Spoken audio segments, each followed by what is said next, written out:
نعم.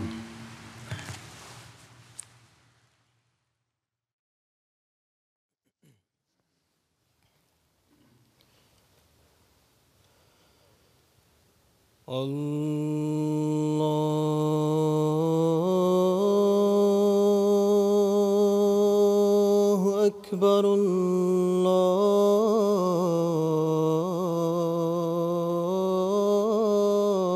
الله أكبر.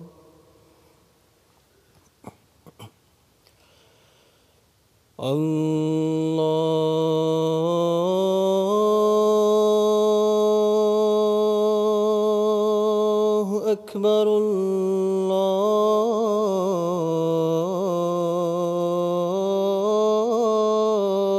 الله أكبر.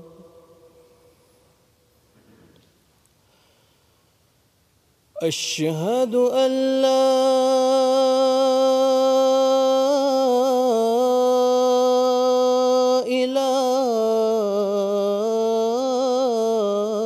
إله إلا الله.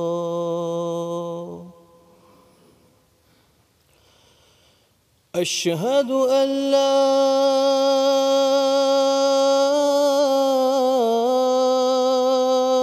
إله إلا الله.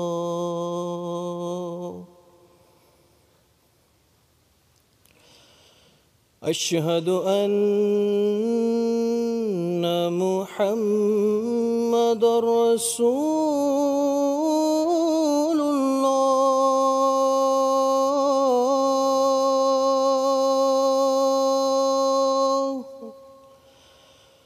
أشهد أن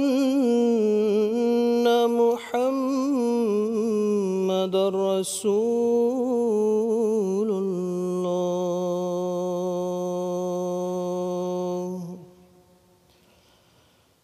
حي على الصلاة.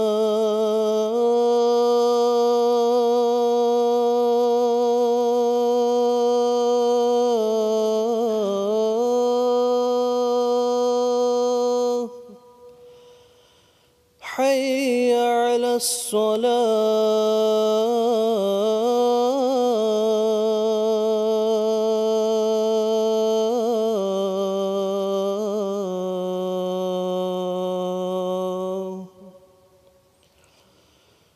حي على الفلاح.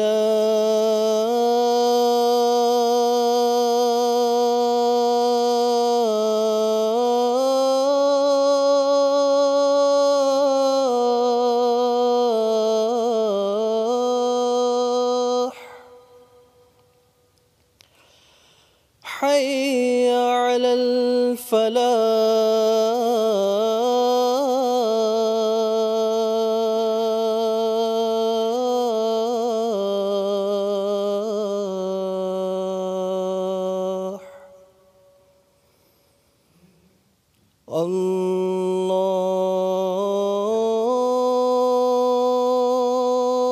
الله أكبر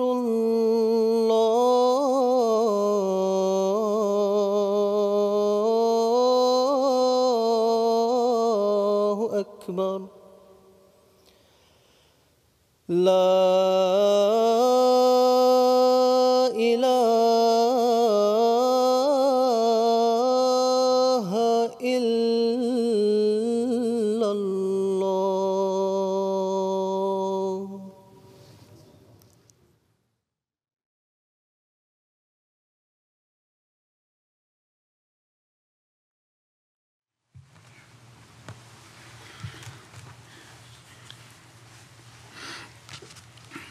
السلام عليكم ورحمة الله.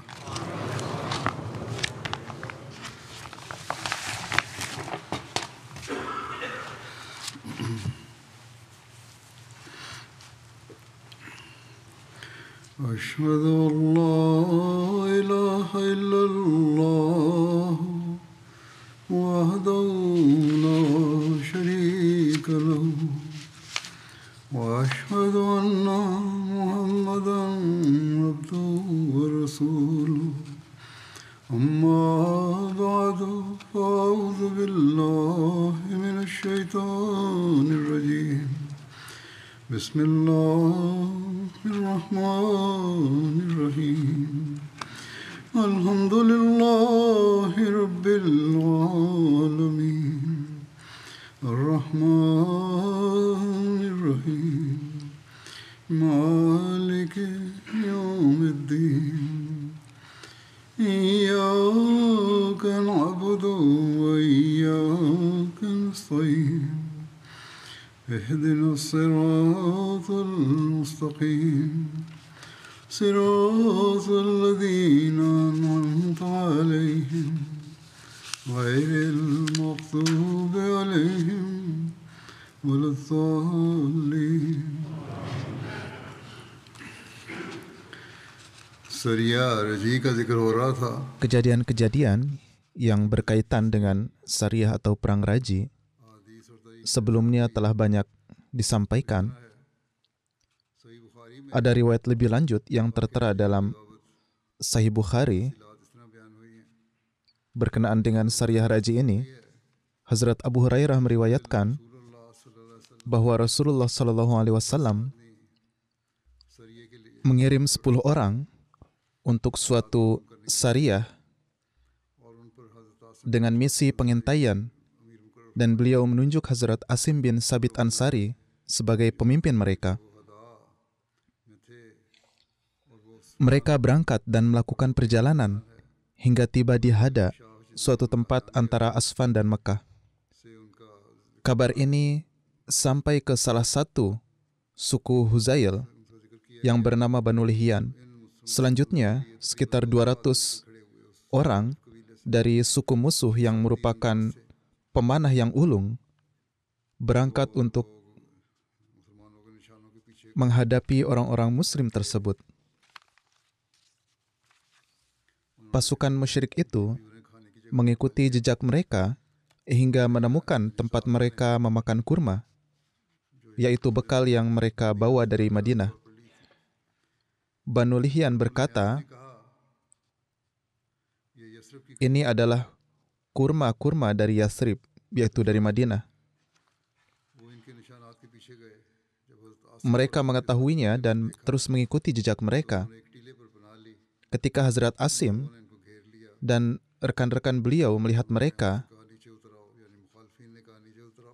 para sahabat itu berlindung di sebuah bukit. Kemudian musuh mengepung mereka dan berkata, turunlah dan serahkan diri kepada kami. Kami berjanji tidak akan membunuh siapapun di antara kalian. Hazrat Asim bin Sabit, pemimpin misi ini, berkata, demi Allah, sejauh ini aku tidak akan berada di bawah perlindungan orang-orang kafir. Kemudian beliau berdoa, ya Allah, kabarkanlah kepada kami keadaan kami kepada Rasulullah SAW.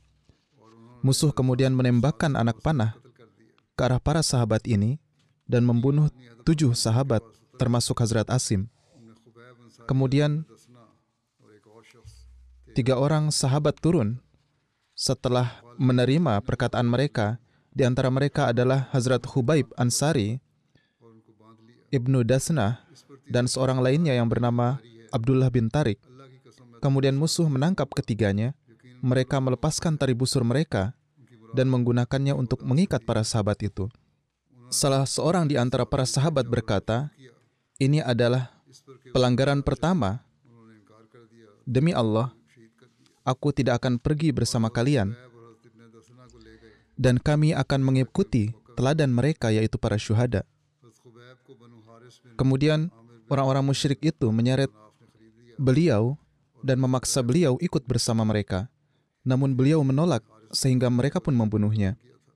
Kemudian mereka membawa Hazrat Khubaib dan Hazrat Ibnu Dasnah bersama mereka dan menjualnya ke Mekah. Hazrat Khubaib dibeli oleh Bani Haris bin Amir bin Naufal. Hazrat Khubaib adalah yang membunuh Haris bin Amir pada hari Badar. Riwayat ini berasal dari Sahih Bukhari. Menurut Sahih Bukhari, sekelompok 10 sahabat berangkat diam-diam untuk mencari informasi, dan setelah mengenali biji kurma dari Yathrib, ada seorang wanita yang membuat Rona menangis, lalu musuh melancarkan serangan terhadap mereka. Namun sebagian besar sejarawan mengatakan bahwa kelompok ini bersiap-siap menyelidiki daerah di sekitar Madinah.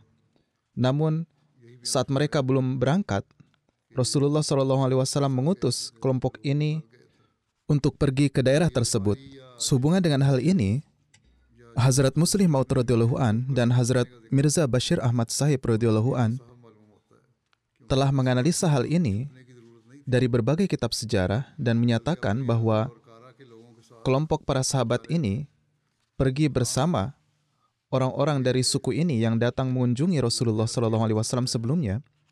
Oleh karena itu nampaknya ada kekeliruan di pihak para perawi dalam riwayat Bukhari atau riwayat-riwayat lain yang menyebutkan bahwa tujuan mereka melakukan perjalanan di awalnya adalah untuk misi pengintaian. Karena sebenarnya mereka tengah berjalan bersama suku Adal dan Karah itu. Suku Adal dan Karah yang membawa mereka itu adalah merupakan bagian dari suatu rencana pembunuhan, dan mereka telah melanggar sumpah mereka, dan sejalan dengan apa yang sudah mereka rencanakan, mereka memberitahu Banu Lahyan yang datang bersama 200 prajurit mereka. Alhasil, Allah Maha Tahu berkenaan dengan hal ini. Dari 200 orang prajurit Banu Lahyan itu, 100 diantaranya adalah pasukan khusus pemanah. Alhasil, ketika ketua kelompok sahabat itu, yaitu Hazrat Asim, dan sahabat lainnya mengetahui tentang orang-orang ini, mereka mendaki sebuah gunung yang disebut Fadfad. Menurut riwayat lain, nama gunung ini adalah Kardad. Orang-orang musyrik itu mengepung para sahabat dan berkata, "Jika kalian turun, kami bersumpah tidak akan membunuh siapapun di antara kalian. Demi Tuhan, kami tidak akan membunuh kalian." Mendengar hal ini, Hazrat Asim berkata, "Demi Allah, aku tidak akan turun untuk berlindung pada orang kafir manapun." Hazrat Asim pun berdoa, "Allahumma akhbiranna nabiyyika." Ya Allah, sampaikanlah kepada nabimu tentang keadaan kami ini. Selanjutnya terjadilah pertempuran di antara mereka. Hazrat Asim menunjukkan keberanian dan kegagahan yang luar biasa dan membacakan bait-bait yang terjemahannya adalah, "Mengapa aku harus meletakkan tanganku? Padahal aku adalah seorang pemanah yang ulung. Dari busur ini akan melesat anak panah. Kewafatan tidaklah bisa dihindari, dan ini adalah dunia yang fana. Apapun yang telah ditetapkan oleh Allah Ta'ala bagi manusia pasti akan terjadi. Hanya kepada Allah lah manusia akan kembali. Jika aku tidak melawanmu, maka ibuku akan kehilanganku." Ini adalah terjemahan dari bait-bait ini. Semua sahabat dengan berani mengambil sikap melawan musuh dan terus menghadapi mereka. Hazrat Asim menghujani musuh dengan anak panah sampai beliau pun kehabisan panah. Beliau kemudian terus bertarung dengan tombak di tangannya hingga patah, dan hanya pedang yang tersisa. Ketika beliau akan disyahidkan, beliau khawatir dengan keadaan beliau dan berdoa, "Allahumma hammaitu dinaka awwala nahari, fahammili lahmi akhirah." Wahai Allah, sejak awal aku telah berusaha melindungi agamamu. Sekarang pada akhirnya, lindungilah tubuhku. Setelah membaca doa ini, beliau kemudian bertempur sekali lagi. Beliau melukai 2 orang lagi, dan bahkan membunuh 1 orang lagi dengan pedang beliau. Hingga pada akhirnya, ajal pun semakin dekat dan beliau syahid. 6 sahabat yang lain juga mencapai makom kesyahidan yang mulia. Dalam menjelaskan kejadian ini, Hazrat Mirza Bashir Ahmad Sahib menyatakan, pada bulan Safar tahun keempat Hijriah, Rasulullah SAW mengumpulkan 10 sahabat dan menunjuk Hazrat Asim bin Sabit sebagai amir mereka dan memerintahkan mereka untuk secara diam-diam pergi ke Mekah untuk mencari informasi mengenai kaum Quraisy. dan kemudian mengabarkan kepada beliau sallallahu alaihi wasallam tentang rencana mereka. Namun saat kelompok ini belum berangkat, ada beberapa orang dari suku Adal dan Karah yang datang kepada Rasulullah sallallahu alaihi wasallam dan mengatakan bahwa banyak orang dari suku mereka yang condong kepada Islam. Untuk itu Rasulullah sallallahu alaihi wasallam mengirimkan mereka. Rasulullah sallallahu alaihi wasallam senang mendengar permintaan mereka dan mengirim para sahabat itu. Namun kenyataannya, seperti yang telah disampaikan sebelumnya, orang-orang ini adalah pendusta dan mereka datang ke Madinah atas hasutan dari Bani Lihyan yang ingin membalas dendam atas kematian pemimpin mereka, yaitu Sufyan bin Khalid. Dan dengan demikian, mereka membuat rencana, yakni ketika umat Islam keluar dari Madinah dengan alasan ini, mereka akan menyerang. Sebagai imbalan atas jasa ini, maka Bani Lihyan menjanjikan kepada suku Adal dan Karah hadiah yang besar berupa banyak unta. Ketika orang-orang yang berkhianat dari Adal dan Karah ini sampai di antara Asfan dan Mekah, mereka secara diam-diam mengirim pesan kepada Bani Lihyan bahwa kaum Muslim ada bersama mereka. Saat itu, 200 tentara dari Bani Lihyan, yang mana 100 diantaranya adalah pemanah, berangkat mengejar kaum Muslim dan menaklukkan mereka di tempat yang dikenal sebagai Raji. Tapi bagaimana 10 orang sahabat bisa bertarung melawan 200 tentara? Namun, orang Islam tidak diajarkan untuk menurunkan senjata. Para sahabat segera naik ke bukit terdekat dan bersiap untuk berperang. Orang-orang kafir yang tidak menganggap penipuan sebagai sesuatu yang tercela menyeru kepada kelompok Muslim itu, "Turunlah dari gunung, kami berjanji tidak akan membunuhmu." Kemudian beliau mengangkat kepala ke langit dan berkata, "Ya Tuhan, Engkau menyaksikan keadaan kami. Kabarkanlah mengenai keadaan kami kepada Rasulullah SAW." Pada akhirnya beliau pun berperang dan syahid dalam pertempuran. Bagaimana keadaan tubuh Hazrat Asim mendapatkan perlindungan ilahi? Berkenaan dengan hal ini, Hazrat Mirza Bashir Ahmad Sahib menulis, berkenaan dengan kejadian di Raji ini, diriwayatkan bahwa ketika kaum Quraisy mendapat kabar bahwa Hazrat Asim juga termasuk di antara orang-orang yang syahid di Raji, mereka secara khusus mengirimkan beberapa orang ke Raji dan dengan tegas memerintahkan mereka untuk kembali dengan membawa kepala Asim atau bagian dari tubuhnya, sehingga rasa dahaga mereka untuk balas dendam bisa dipuaskan. Diriwayatkan dalam riwayat lain bahwa ibu dari orang yang telah dibunuh oleh Asim sebelumnya telah bersumpah bahwa ia akan meminum minuman keras dari tengkorak pembunuh putranya dan ia akan memberikan hadiah 100 unta kepada siapa yang membawa kepalanya. Jadi betapa tingginya keinginan mereka untuk membalas dendam. Namun, kekuasaan Allah Ta'ala adalah sedemikian rupa, sehingga ketika orang-orang ini tiba di sana, ternyata mereka mendapati kawanan lebah yang sedemikian rupa banyaknya, yang hinggap di tubuh Hazrat Asim. Orang-orang ini berusaha untuk mengusir lebah itu, namun upaya mereka tidak berhasil. Ditambah, turun hujan badai yang sedemikian rupa derasnya dan membawa jenazah Hazrat Asim ke tempat lain. Tertera sebuah riwayat bahwa setelah menerima Islam, Hazrat Asim bersumpah untuk menjauhkan diri sepenuhnya dari segala bentuk kemusyrikan. Bahkan bersumpah tidak akan menyentuh seorang musyrik. Ketika Hazrat Umar diberitahu tentang kesyahidannya, dan khususnya kejadian ini, beliau berkata, "Lihatlah betapa indahnya Allah menjaga perasaan hamba-hamba tercintanya. Allah memenuhi sumpah Hazrat Asim, bahkan setelah kematiannya, dan menjaga beliau dari sentuhan orang-orang musyrik." Hazrat Asim juga dijuluki dengan Hamid Dabar, artinya orang yang dilindungi oleh lebah madu. Ini adalah karena Allah Ta'ala melindungi beliau setelah kewafatan melalui lebah. Kemudian tentang kesyahidan Hazrat Mutib bin Ubaid dan mereka yang dizalimi. Saat terjadi peperangan, Hazrat Matab bin Ubaid mengalami banyak luka. Pasukan musuh berhasil menangkap dan mensyahidkan beliau. 5 rekan lainnya yang bertempur dengan gagah berani juga menjadi syahid akibat dari serangan anak panah. Dan dengan demikian, 7 sahabat pun menjadi syahid. Kini hanya tinggal 3 sahabat yang tersisa di medan perang, yaitu Hazrat Khubaib bin Adi, Hazrat Zaid bin Dathnah, dan Hazrat Abdullah bin Tariq. Saat itu musuh memberi mereka janji keselamatan dengan mengatakan, "Kami tidak akan melakukan apapun terhadap kalian dan akan melindungi kalian. Maka dari itu, serahkan diri kalian kepada kami." Mendengar hal itu, para sahabat pun turun dari bukit. Ketika musuh berhasil menguasai para sahabat, mereka melepaskan tali busur mereka dan mengikat para sahabat itu.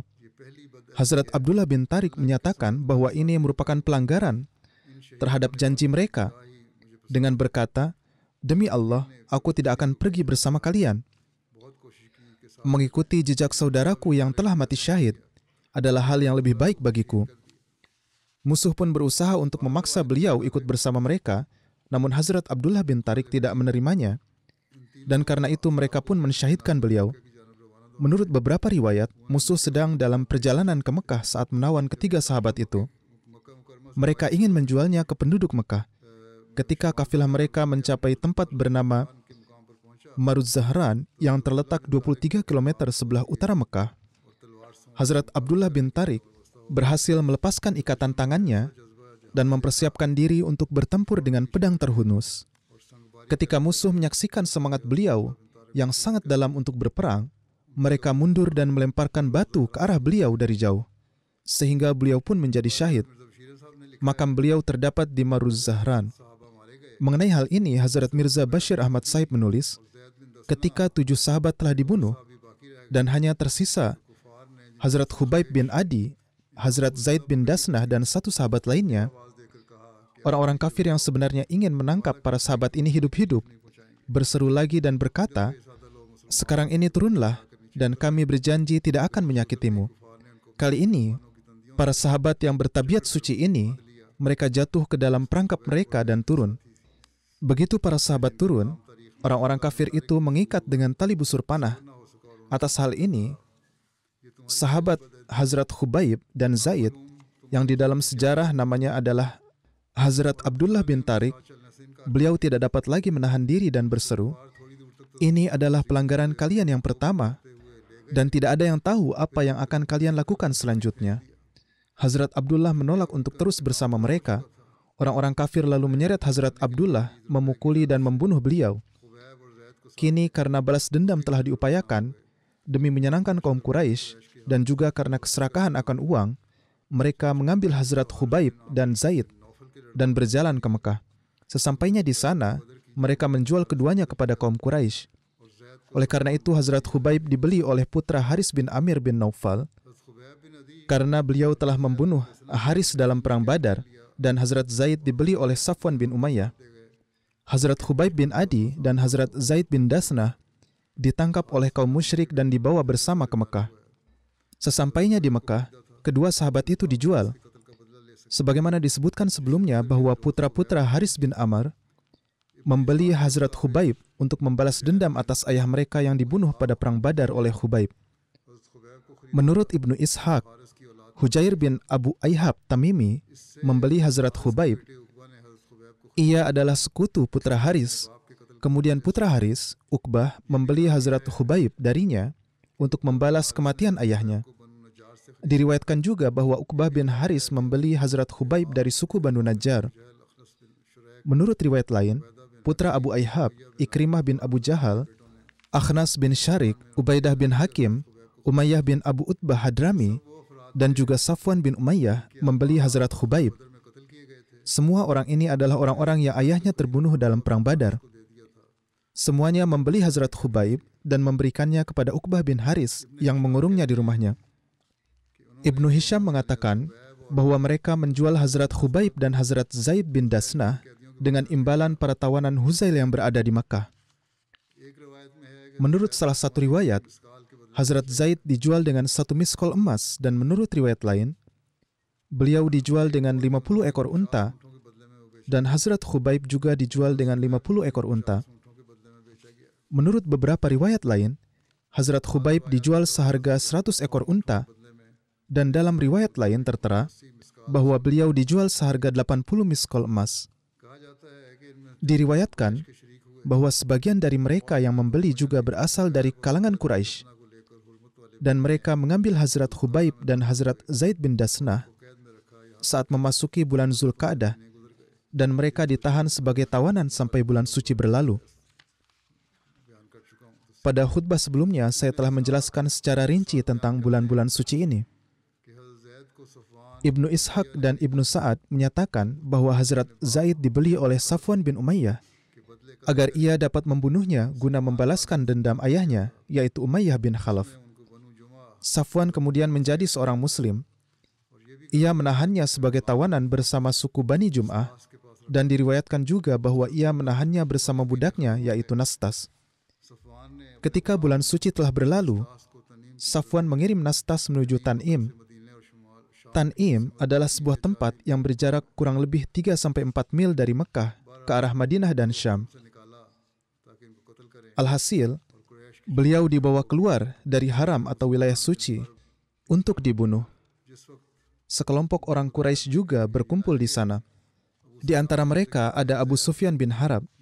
Ketika Hazrat Zaid hendak dibunuh, Abu Sufyan berkata kepadanya, "Wahai Zaid, demi Tuhan, tidakkah hatimu menginginkan bahwa pada saat ini Muhammad SAW berada di tangan kami dan kami akan membunuhnya, sementara kamu akan bersama keluargamu?"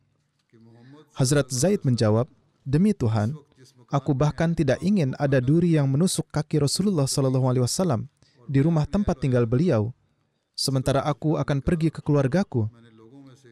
Mendengar hal ini, Abu Sufyan berkata, "Aku belum pernah melihat seseorang mencintai orang lain sebesar kecintaan para sahabat Muhammad SAW kepada Muhammad SAW."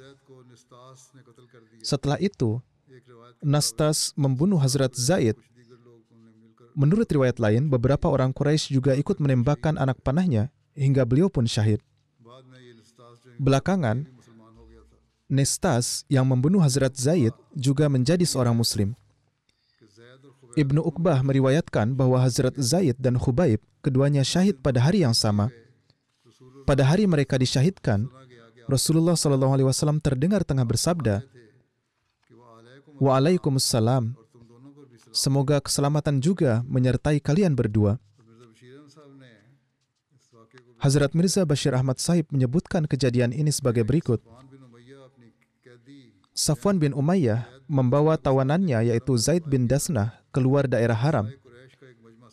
Orang-orang yang terdiri dari para pemimpin Mekah ikut menggiringnya. Setelah sampai di luar haram, Safwan memerintahkan budaknya, yaitu Nastas, untuk membunuh Zaid.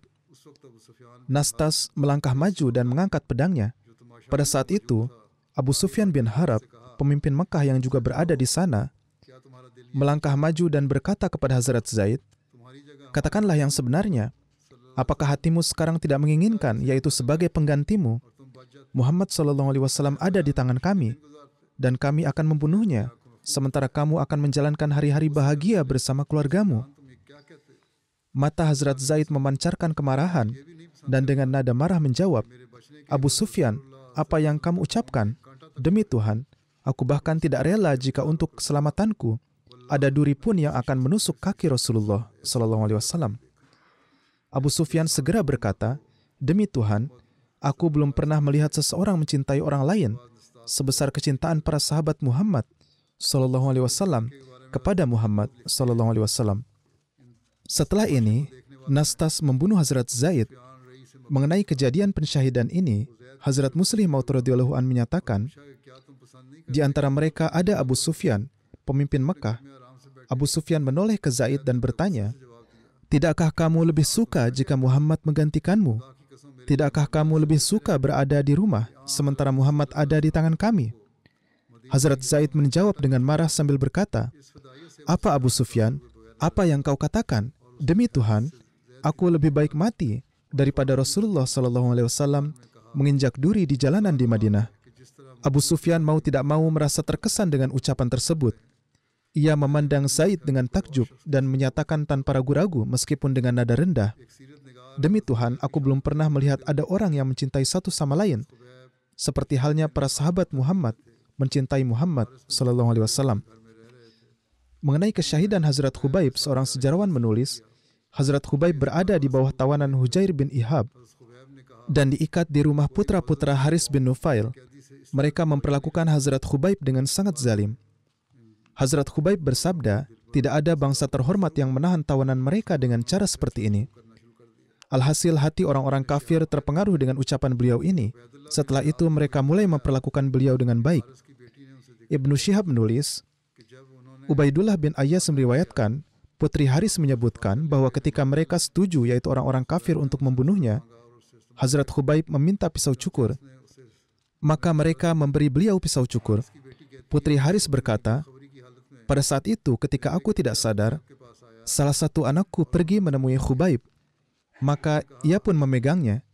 Ia berkata, aku melihat Khubaib meletakkan anakku di pangkuannya, sementara pisau cukur ada di tangannya. Melihat ini, aku menjadi sangat gelisah. Khubaib melihat kekhawatiran di wajahku dan berkata, kamu takut saya akan membunuhnya? Saya bukan orang yang akan melakukan hal seperti itu. Orang Islam menepati sumpahnya dan tidak melakukan kezaliman. Putri Haris berkata, demi Tuhan, aku belum pernah melihat tawanan yang lebih baik dari Khubaib. Ia kemudian berkata, demi Allah, suatu hari aku melihatnya sedang memegang seikat buah anggur dan ia sedang memakannya. Padahal ia tengah dibelenggu dan tidak ada buah-buahan di Mekah pada saat-saat itu. Ia mengatakan bahwa ini adalah rezeki dari Allah kepada Hazrat Khubaib.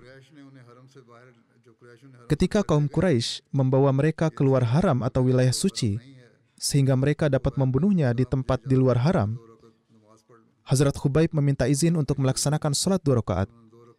Mereka memberinya izin. Setelah sholat 2 rakaat, beliau berkata, jika kalian menyangka bahwa aku sholat saat ini karena rasa takut, niscaya aku akan memperpanjang sholatku. Yakni beliau berkata, mungkin kalian curiga bahwa aku memanjangkan sholat sebagai sarana untuk menyelamatkan diri. Aku telah memanjatkan doa singkat agar kalian tidak mengira bahwa aku memperpanjang sholatku karena takut atau untuk menyelamatkan diri. Seandainya tidak terpikir olehku bahwa kalian akan mencurigaiku karena memperpanjang sholatku dan memandangku dengan biasa saja, tanpa rasa curiga sedikit pun, mungkin aku akan memperpanjang sholatku.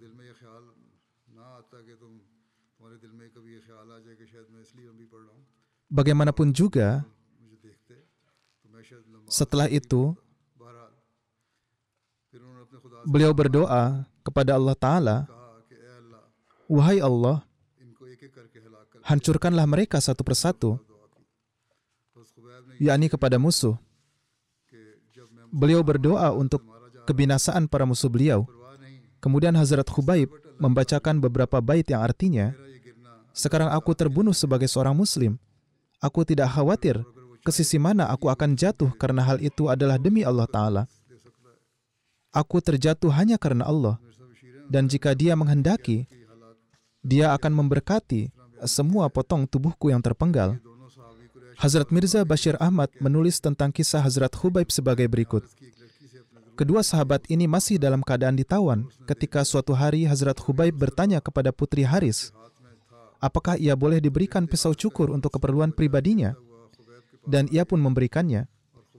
Ketika Hazrat Khubaib sedang memegang pisau cukur tersebut, kebetulan seorang anak kecil dari Putri Haris yang sedang bermain ke sana kemari datang menghampiri Hazrat Khubaib.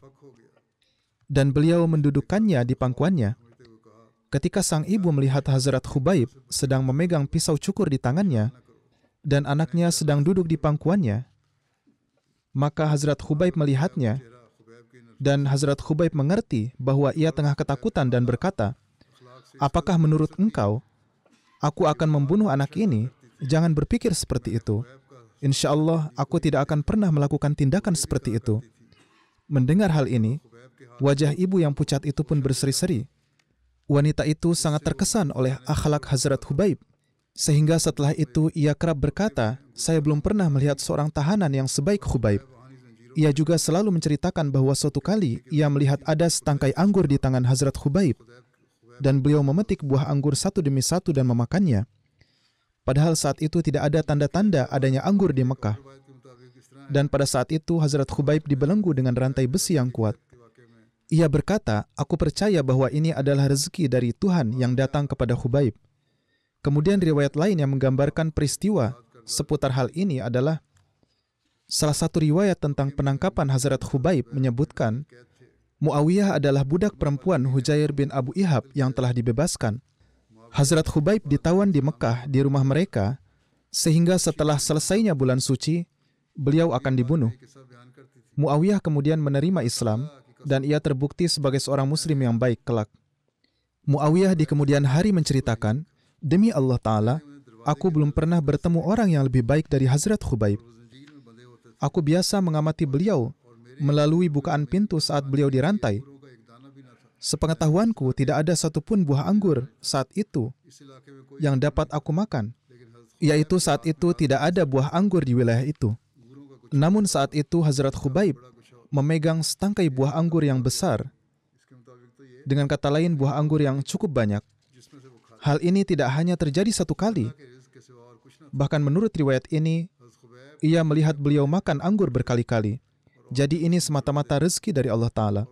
Hazrat Khubaib menilawatkan Al-Quran saat tahajud, dan para wanita menangis mendengarnya dan merasa kasihan kepada Hazrat Khubaib.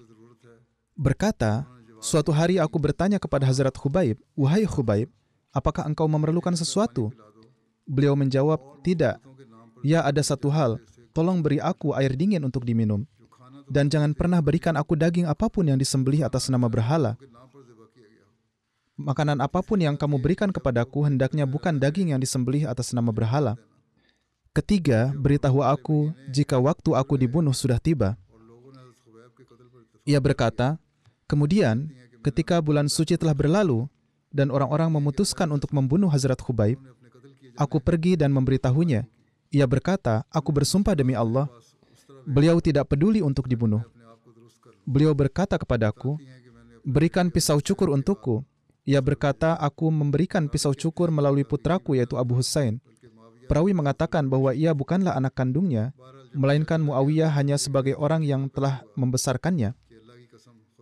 Bagaimanapun ia berkata, ketika anak itu pergi, terlintas di benakku bahwa demi Allah, Khubaib telah membalas dendamnya. Putraku sekarang bersamanya, dan dia punya pisau cukur, dan dia pasti akan membalaskan dendam. Apa yang telah aku lakukan? Aku telah mengirim anakku dengan pisau cukur. Khubaib akan membunuhnya dengan pisau cukur dan berkata, nyawa dibayar nyawa, aku telah mendapatkan balasanku. Ketika anakku menghampiri beliau dengan pisau cukur, beliau mengambilnya dan sambil bercanda berkata kepada anakku, kamu sangat berani. Apakah ibumu tidak takut akan pengkhianatanku? Dia mengirimmu dengan pisau cukur untukku, padahal kalian bermaksud membunuhku. Hazrat Muawiyah berkata, aku mendengar Khubaib mengatakan ini dan aku berkata, wahai Khubaib, aku tidak takut pada engkau karena aku beriman kepada Allah dan dengan bertawakal kepada kekasih engkau, aku mengirim anakku kepada engkau dengan pisau cukur. Aku tidak mengirimkannya kepada engkau dengan tujuan agar engkau dapat menggunakannya untuk membunuhnya. Hazrat Khubaib berkata, tidaklah baik bagiku untuk membunuhnya. Pengkhianatan tidaklah diperbolehkan di dalam agama kami. Ia berkata, kemudian aku memberitahu Khubaib bahwa keesokan paginya orang-orang akan membawanya pergi untuk membunuhnya. Kemudian keesokan harinya, beliau dibawa ke Tan'im, dan sebagaimana disebutkan, jaraknya adalah 3 mil dari Mekah. Banyak anak-anak, para wanita, budak, dan orang-orang Mekah yang telah berkumpul di sana untuk menyaksikan pensyahidan Hazrat Khubaib. Tak satu pun dari mereka yang ingin membalas dendam tetap tinggal di Mekah. Bahkan mereka semua pergi untuk melihat beliau disyahidkan untuk menyerangkan mata mereka. Orang-orang yang tidak membalas dendam, namun menentang Islam, mereka pergi ke sana hanya untuk menunjukkan penentangan dan rasa senang mereka untuk melihat bagaimana beliau disyahidkan. Ketika Hazrat Khubaib dibawa ke Tan'im bersama dengan Hazrat Zaid bin Dasnah, kaum musyrik memerintahkan agar ada kayu yang besar yang ditanam di tanah. Ketika orang-orang membawa Hazrat Khubaib ke dekat kayu yang berdiri di sana, Hazrat Khubaib berkata, bolehkah aku diberi waktu untuk sholat 2 rakaat? Mereka mengizinkannya. Hazrat Khubaib melaksanakan sholat 2 rakaat secara singkat dan tidak memanjangkannya. seperti yang telah saya sampaikan sebelumnya, yaitu agar mereka tidak mengira beliau memperpanjang solatnya untuk menghindari kematian. Menurut riwayat yang baru saja disebutkan dari Ibnu Sa'ad, Muawiyah adalah budak Hujair bin Abu Ihab. Menurut Allama Ibnu Abdul Bar, Hazrat Khubaib dipenjarakan di rumah Uqbah dan istri Uqbah mengirimi makanan dan melepaskan ikatannya ketika waktunya makan. Bagaimanapun ini adalah pengorbanan dari para sahabat dan sifat keberanian mereka dan sikap tidak takut mereka terhadap kematian. Para sahabat senantiasa siap menyerahkan nyawa mereka demi Islam. Rincian syariah atau peperangan ini akan disampaikan di kesempatan selanjutnya, insya Allah.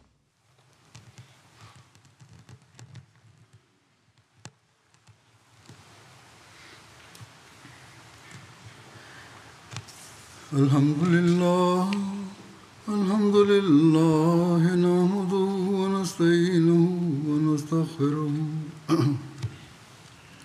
ونؤمن به ونتوكل عليه ونعوذ بالله من شرور أنفسنا ومن سيئات أعمالنا من يهده الله فلا مضل له ومن يضلل فلا هادي له ونشهد أن لا إله إلا الله ونشهد أن محمدا عبده ورسوله عباد الله رحمكم الله إن الله يأمر بالعدل والإحسان وإيتاء ذي القربى وينهى عن الفحشاء والمنكر والبغي